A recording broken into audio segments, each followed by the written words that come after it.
Hello, this is David Rovics with episode 20 of This Week with David Rovics, which is available on iTunes, Spotify, SoundCloud, and all the other usual places, as well as at davidrovics.com/thisweek. The so-called mainstream media that I keep tabs on seems to be mainly painting the Gilets jaunes, or Yellow Vest movement in France, as little more than mindless rioting, anarchy, disorder, hidden Russian influence, and other bad things. The reason why they're painting this picture is because they're terrified. The reason they're terrified is because some of the more savvy among them are well aware that this kind of leaderless movement against unfair taxation, corruption, and austerity is exactly the kind of movement that rose up at the beginning of 1848 and led to the formation of the Second Republic in France and big changes in so many other countries too. They know that when those they are governing collectively realize that, fundamentally, their interests are not being represented by those that govern them, then governance becomes impossible. French authorities deployed 8,000 riot cops and unprecedented amounts of armor into the streets of Paris last weekend, but the Yellow Vest movement appears only to be growing, as well as spreading to neighboring countries. The leaderless movement in 1848 also spread throughout France and across national borders until it enveloped all of Europe.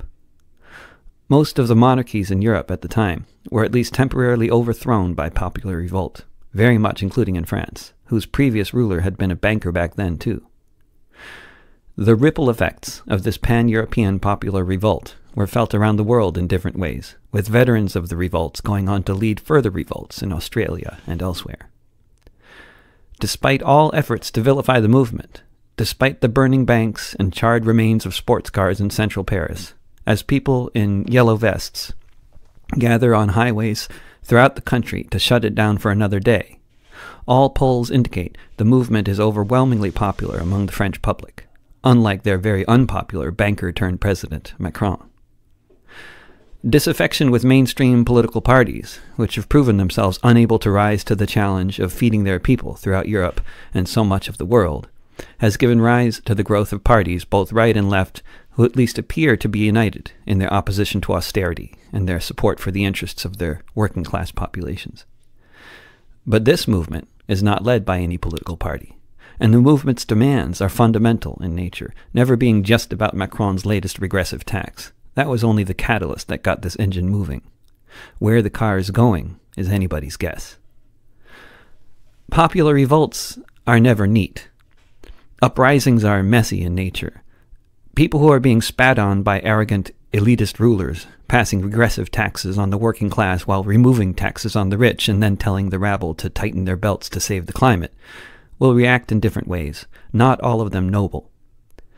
But as one who has personally seen the extremes of the disparities in living standards between the ever more squeezed French working class and the global elite that flaunts their obscene wealth in places like central Paris, my only desire upon seeing those department stores burning is to find a sharp stick and a bag of marshmallows.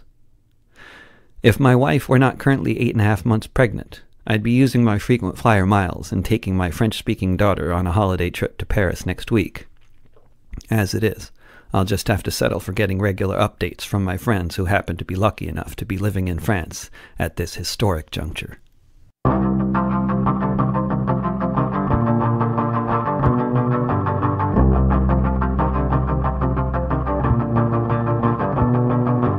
famine had affected many people, from Ireland to the shores of the Baltic Sea. The soaring cost of food meant it took most of your earnings, which meant the shutting down of much of industry. But no one knows for sure why the rebellion began, why it spread from state to state. When in the mountains and the plains, from Galway to Ukraine, came the rising of 1848. 1848. A pitchfork is no match for a rifle, but there's nothing that will give the king a fright as when he looks out of the window and sees his castle burning in the night. But that's what happened in 50 different countries where landlords encountered such a fate. From Budapest to Sicily, life would never be the same after the rising of 1848. 1848. Marx and Engels wrote a book, spread as quickly as the flames, from which the feudal barons had to flee. From the workers in the cities, from the peasants in the towns, and even from the petty bourgeoisie. united for a time by a common sense of purpose, to finally throw off the crushing weight of the dynastic rule of hereditary lords who owned the Europe of 1848. Tens of thousands died before it all was over, and some say it all ended in defeat. But the landscape was transformed when serfdom was abolished, which is why we don't see history repeat. And the monarchs remembered when peasants with pitchforks came to burn down their estate. And most of them decided democracy was better than the rising of 1848. 1848. 1848. 1848.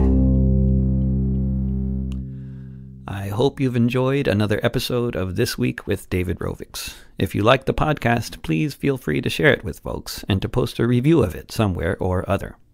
I'm always interested in feedback and ideas for future episodes. Hope to see you in podcast land next week.